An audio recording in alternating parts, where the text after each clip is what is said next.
Assalamualaikum warahmatullahi wabarakatuh. Selamat siang teman-teman mahasiswa. Pada video pembelajaran kita hari ini, saya akan membahas terkait dengan konsep dasar atau gambaran umum dari manajemen kompensasi. Ini merupakan bab pertama dalam mata kuliah Compensation and Benefit ya. Oke.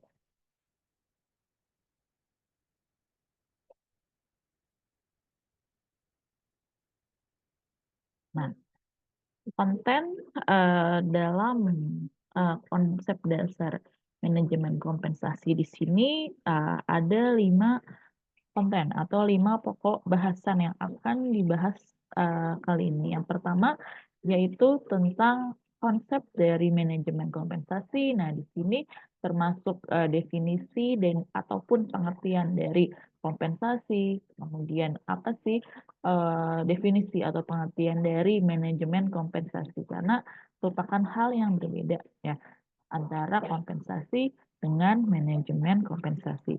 Lalu pokok bahasan yang kedua adalah ruang lingkup manajemen kompensasi.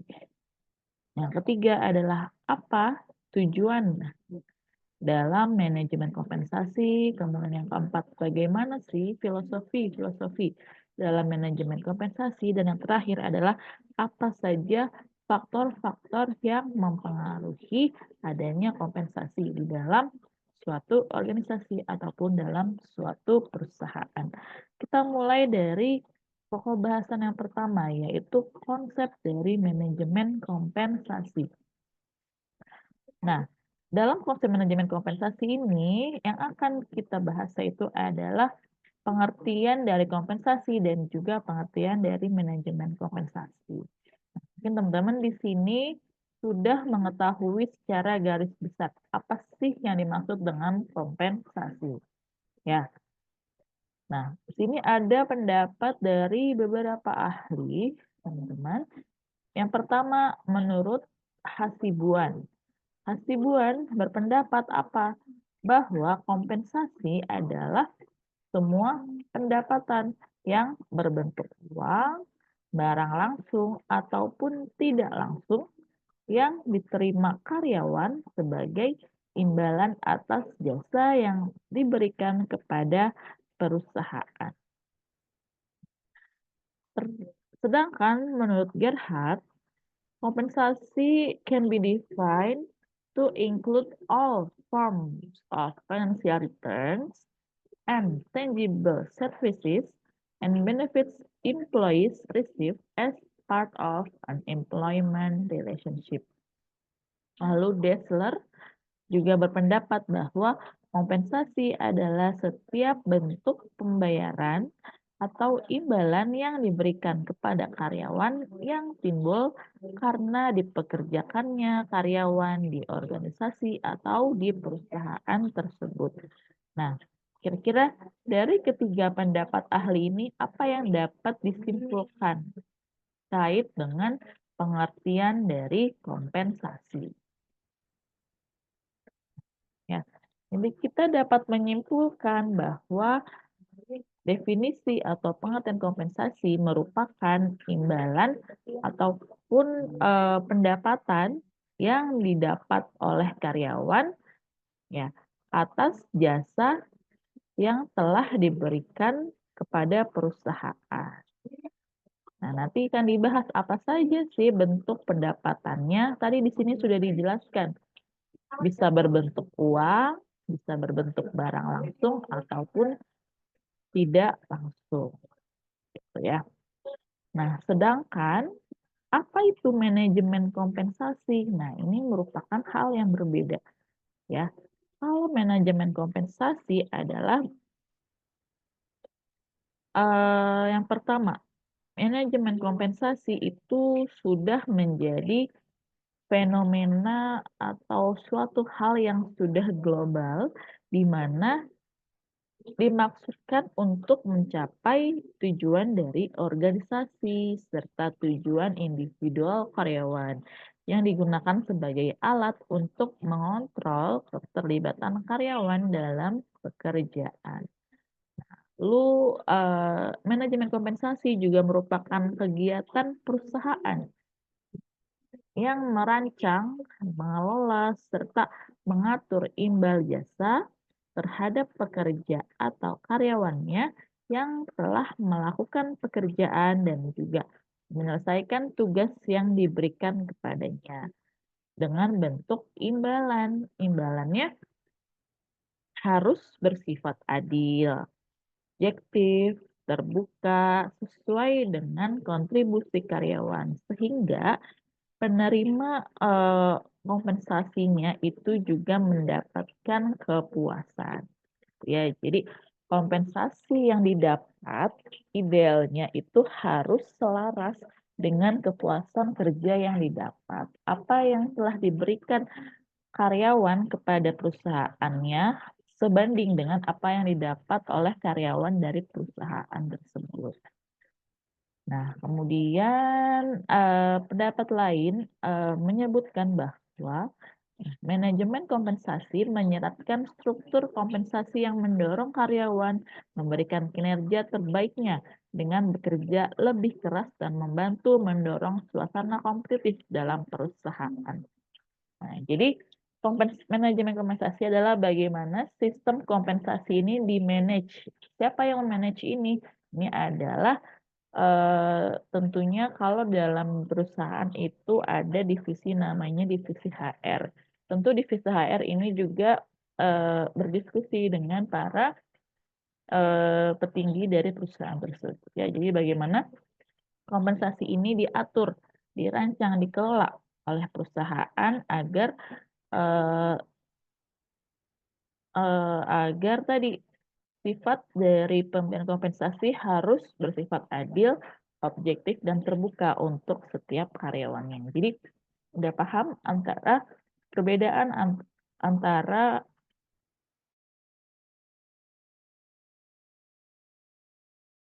kompensasi dan juga antara manajemen kompensasi. Ya, itu adalah pengertiannya atau definisinya. Lalu, selanjutnya, apa saja sih ruang lingkup dari manajemen kompensasi? Nah, di sini ada berdasarkan fungsinya dan juga jenisnya. Nah, yang pertama, fungsi dari manajemen kompensasi tentu adalah untuk memenuhi kebutuhan ekonomi, yaitu yang paling utama. Lalu yang kedua, meningkatkan produktivitas kerja. Nah, ya.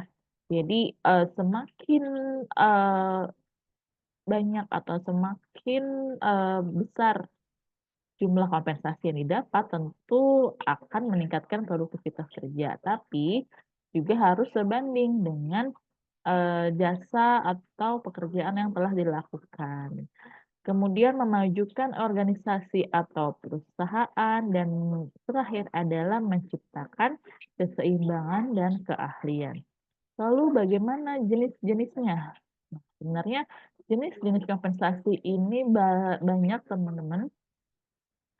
Kalau di sini, jenis-jenis kompensasinya berdasarkan job based, team based, dan skill based. Nah, yang pertama adalah job based. Apa sih jenis kompensasi job based? Nah, kalau tipe kompensasi job based ini artinya adalah kompensasi, yang didapat oleh karyawan berdasarkan tanggung jawab akan pekerjaannya, di mana dalam struktur berbasis pekerjaan ini, fokusnya adalah kepada nilai pekerjaannya. Ya, jadi bagaimana pekerjaan tersebut itu dihargai, kemudian bagaimana menerjemahkan pekerjaan dengan nilainya gitu ya. Hingga struktur dasar gaji karyawan itu berdasarkan posisinya ya, atau based on their job position. Jadi, misalkan kompensasi manajer, kompensasi direktur utama ya, atau supervisor itu pasti berbeda-beda karena pekerjaan yang pekerjaan yang dilakukannya juga berbeda, tingkatan pekerjaannya juga berbeda. Itu yang disebut tipe kompensasi based on their job position. Nah, lalu team based. Kalau team based ini adalah penilaian kompensasi berdasarkan performa tim atau kinerja tim. Di mana dengan adanya kinerja tim ini dianggap akan lebih efektif dalam memotivasi tim, gitu ya. Hal ini karena adanya identitas tim yang kuat itu akan menghasilkan output yang tinggi. Nah, sehingga kombinasi kinerja berbasis tim dan kinerja individu ini dapat menghasilkan kinerja yang tertinggi, gitu ya. Artinya eh, dengan berbasis tim ini diharapkan performa yang didapat itu akan lebih tinggi gitu. Nah, kemudian yang terakhir adalah skill based. Nah, di mana skill based di sini adalah penilaian kompensasi yang didasarkan pada kemampuan, pada kompetensi, pengetahuan, pengalaman pada setiap karyawan yang menawarkan kemampuan beradaptasi untuk menyesuaikan bakat dengan lingkungan kerja yang terus ditingkatkan. Nah, jadi kalau skill base ini artinya berdasarkan skillnya atau kemampuan yang dimilikinya, gitu ya. Itu tipe atau jenis kompensasi berdasarkan job position, berdasarkan tim, dan juga berdasarkan skill. Lalu apa itu tujuan? Tadi mungkin sudah dibahas ya di awal sedikit. Utamanya, tujuan manajemen kompensasi itu adalah untuk memenuhi kebutuhannya secara layak. Selain itu juga untuk mendapatkan status sosial dan juga agar dihargai hasil pekerjaannya gitu. Tapi di samping itu terdapat juga nih tujuan-tujuan lainnya. Yang pertama, menarik pelamar kerja yang potensial. Nah, tentu ya itu menjadi hal yang lumrah apalagi untuk perusahaan yang eh, mempunyai perusahaan sejenis gitu artinya. Nah, bagaimana untuk menarik pelamar kerja yang potensial? Misalkan kita di posisi pelamar pekerjaannya tentu kita misalkan lulusan S2 luar negeri, S1 luar negeri dari universitas ternama. Nah, tentu dalam mencari pekerjaan itu kita akan mencari perusahaan yang sekiranya dapat memberikan eh, dapat istilahnya membayar kita dengan gaji yang sesuai gitu ya.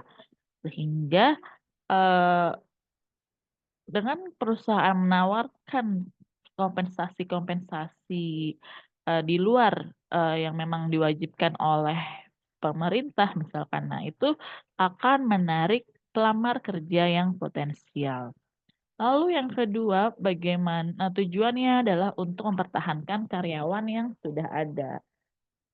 Nah, selain menarik pelamar kerja yang potensial, juga perusahaan harus memikirkan bagaimana nih si karyawan tersebut ini tetap stay, tetap loyal, ya, tetap mempunyai komitmen terhadap perusahaan.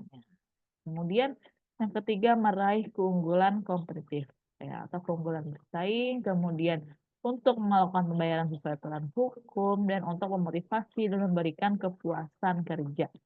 Ya, tentu ya. Tadi dengan kompensasi dan kepuasan kerja ini berbanding lurus. Semakin tinggi kompensasi, semakin tinggi pula kepuasan kerja yang didapat. Sebaliknya, semakin rendah kompensasinya, mungkin kepuasan kerja kita juga semakin rendah, gitu ya. Itu yang didapat, itu yang dimaksudkan hubungan antara kompensasi dan kepuasan kerja itu searah atau berbanding lurus. Lalu filosofi kompensasi. Apa sih filosofi kompensasi? Nah, jadi ada dua untuk dua teori terkait dengan filosofi kompensasi ya. Yang pertama adalah filosofi kelayakan. Apa sih yang dimaksud dengan filosofi kelayakan?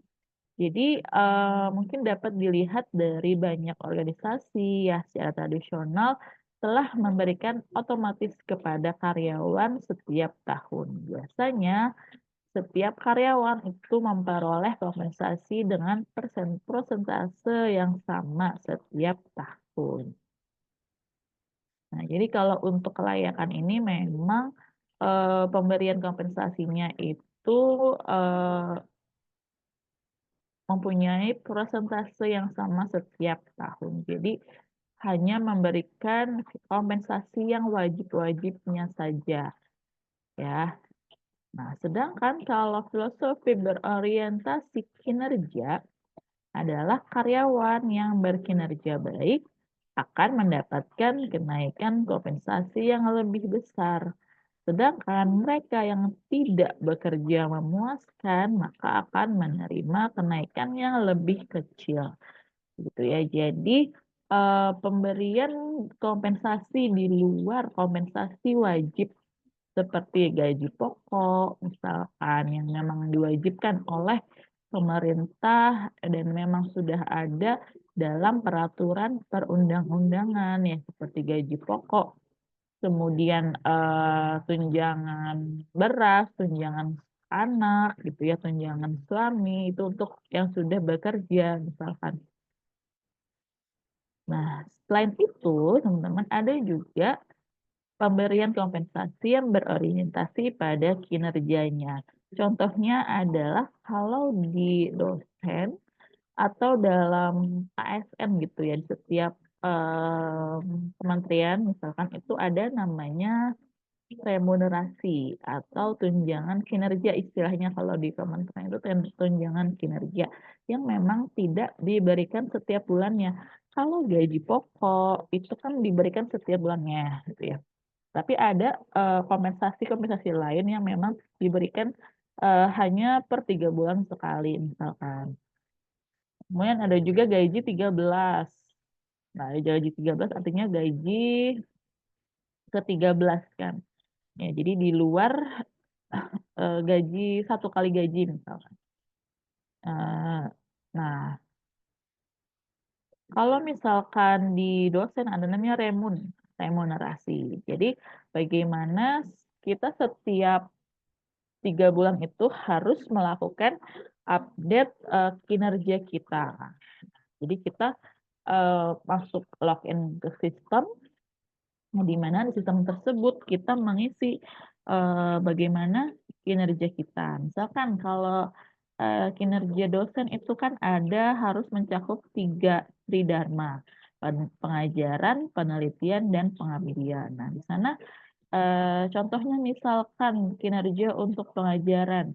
Nah, berapa sih kelas yang diampu, berapa SKS kelas yang diajar oleh dosen, kemudian penelitian, apakah dalam tahun ini dosen tersebut melakukan penelitian, kemudian apakah ada seminar-seminar ataupun jurnal penelitian yang publish ya, kemudian begitupun dengan pengabdiannya. Nah, jadi ketiga poin tridharma ini harus memenuhi supaya mendapatkan nilai atau supaya mendapatkan remun yang layak sesuai dengan apa yang kinerja yang telah dilakukan oleh dosen tersebut. Nah, kira-kira itu adalah bagaimana filosofi kompensasi berorientasi kinerja. Nah, kemudian ini adalah beberapa contoh atau jenis lain dari kompensasi ya. Memang kompensasi di sini itu dibagi menjadi ada kompensasi finansial dan ada kompensasi non finansial, teman-teman. Ya, selain yang tadi tipe kompensasi berdasarkan job position, job based, team based dan skill based. Nah, ini adalah komponen-komponen yang paling penting atau komponen-komponen yang lebih rincinya dalam kompensasi. Jadi ada kompensasi moneter atau finansial dan juga kompensasi non moneter atau non finansial. Nah, nanti kita akan bahas lebih dalam terkait dengan jenis-jenis kompensasi ini di bab selanjutnya. Nah, di mana untuk kompensasi finansial atau moneter itu dibagi lagi menjadi dua ya. Ada kompensasi finansial langsung dan juga kompensasi finansial atau moneter tidak langsung. Contohnya untuk kompensasi moneter yang langsung, contohnya tadi misalkan gaji pokok, lalu misalkan pembayaran berdasarkan kinerja, ada gaji variabel, stock option di sini ya, atau bisa juga insentif, buruh ya, upah, gaji pokok, upah, insentif, bonus. Nah, itu kemudian, ada tunjangan, kinerja, tunjangan, suami istri, kalau misalnya di ASN ada tunjangan beras ya untuk yang sudah berkeluarga. Nah, kalau yang tidak langsung, misalkan ada tunjangan hidup, perawatan anak dan konseling, kemudian pelindungan jaminan sosial, pensiunan dan asuransi. Nah, asuransi ini bisa berupa asuransi kesehatan dan juga asuransi ketenaga kerjaan. Nah, kalau yang diwajibkan oleh pemerintah itu adalah BPJS Kesehatan dan juga BPJS Ketenaga Kerjaan. Jadi, untuk perusahaan yang sudah mempunyai minimal 9 karyawan atau, memberikan karyawannya upah paling sedikit 1 juta per bulan itu sebenarnya wajib mendaftarkan karyawannya untuk mengikuti BPJS Kesehatan maupun BPJS Ketenagakerjaan. Walaupun demikian, perusahaan-perusahaan lain terutama untuk perusahaan swasta gitu ya, itu juga mereka menggandeng, mitra lain, mitra asuransi lain untuk meng-cover, kebutuhan kesehatan maupun keselamatan kerja dari karyawannya. Contohnya ada yang memakai macam-macam ya di sini, asuransi-asuransi kesehatan seperti Allianz kah, atau ada, Prudential mungkin ya. Nah itu, banyak sekali asuransi-asuransi, mitra-mitra asuransi kesehatan maupun keselamatan kerja yang bekerja sama, dengan perusahaan-perusahaan besar maupun perusahaan kecil untuk, menanggung, karyawannya, ya. Kemudian kalau kompensasi non finansial contohnya ada imbalan karir, ya seperti bagaimana pengembangan karir, bagaimana untuk, meningkatkan, karir tersebut gitu ya. Lalu misalkan juga, dengan sekolah misalkan ya, diberikan kesempatan untuk melanjutkan studi, kemudian imbalan sosialnya ada status dan juga misalkan ada pengakuan. Nah, ini akan kita bahas lebih jelasnya, lebih detailnya nanti di bab selanjutnya ya. Nah, pembahasan yang terakhir itu adalah apa saja faktor-faktor yang mempengaruhi kompensasi. Yang pertama adalah kinerja dan produktivitas kerja. Yang kedua, kemampuan membayar. Yang ketiga, serikat pekerja. Dan yang keempat adalah supply dan permintaan tenaga kerja. Nah, untuk yang pertama, faktor yang mempengaruhi kompensasi yang pertama adalah kinerja dan juga produktivitas kerja, di mana setiap organisasi itu pasti menginginkan keuntungan yang optimal atas bisnis yang dijalankan. Nah, keuntungan ini dapat berupa, keuntungan material maupun keuntungan non-material. Lalu yang kedua, bagaimana kemampuan membayar? Karena pemberian kompensasi juga tergantung kepada bagaimana kemampuan organisasi atau bagaimana kemampuan dari, perusahaan itu dalam membayar karyawannya. Nah, lalu yang ketiga adalah serikat pekerja, di mana dalam setiap perusahaan itu pasti memiliki serikat pekerja.